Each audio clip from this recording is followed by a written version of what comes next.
everyone, my name is Shivani Gharat. In continuation with our endeavor to make you all fit, we have a new special series on CNBC-TV18. Well, in this series, I'm speaking to a couple of CEOs and CXOs to understand how do they keep themselves fit and how do they find time to run.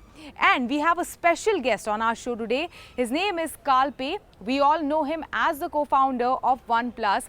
But along with discussing the product strategies for OnePlus, he is also an avid runner and loves to run and is extremely passionate about running.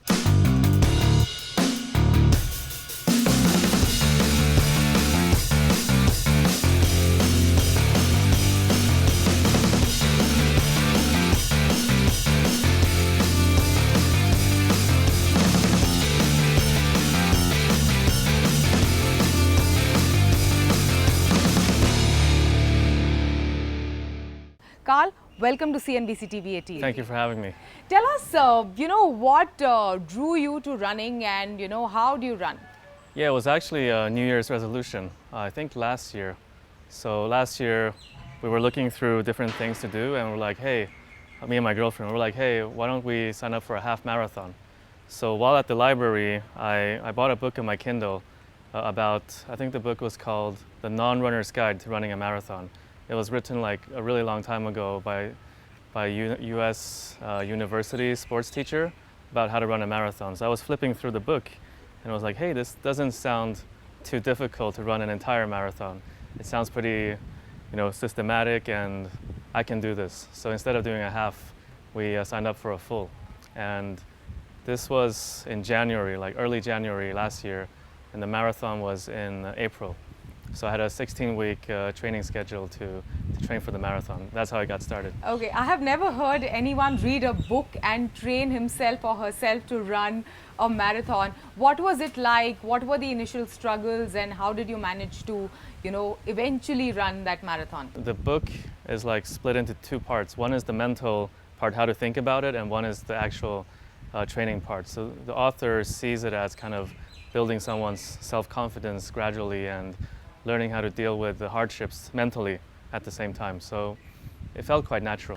Take us through your day. How do you find the time and energy to work out and balance your work?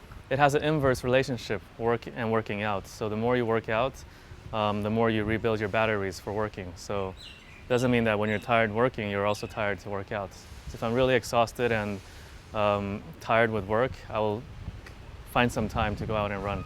Okay, so what about nutrition? What about your nutrition plan? Before, when I was weightlifting, my nutrition was much more controlled.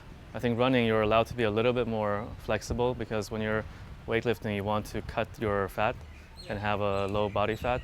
But running, because you just burn so much energy, you're a little bit more free. But I like to make sure that I have some sugar or carbs in my body if I'm going to run, especially a longer one than, say, 5K. So if I don't have time for that, I'll get one of these gel packs that has around 100 calories, just so I have some energy when I'm running. Otherwise, just try and not drink too much alcohol, not eat too much fatty food, or especially sugar. So sugary drinks, candy, but even fruit, I tend to not eat too much of. And then when I feel guilty after indulging for a couple of days, I recently began experimenting with fasting, so just not eating for 24 hours, 48 hours, 72 hours. I heard it's really good because... Did that work for you? Fasting for 48 hours must be quite a marathon task in itself. You get used to it. As long as you have some water with salt, you're going to be fine. The hunger pangs, they disappear after a while.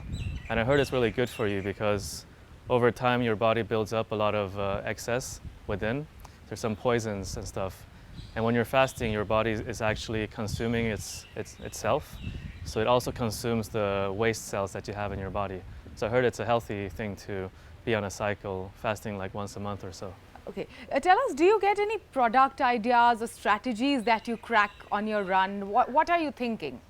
For me, I usually listen to audiobooks when I'm running. So whatever the topic of the book is kind of what I'm thinking about. Most recently, I just listened to, I think it's called A $1 Billion Coach. It's about a business coach in the US called Bill Campbell. and he coached a lot of the famous people in Silicon Valley we see today, Google, Apple, Microsoft, Facebook, etc. And that book was about how people-focused he was. Like, business is all about people. He put people first. So during that run, I was kind of asking myself, am I really managing people in the correct way, and really getting inspired by him.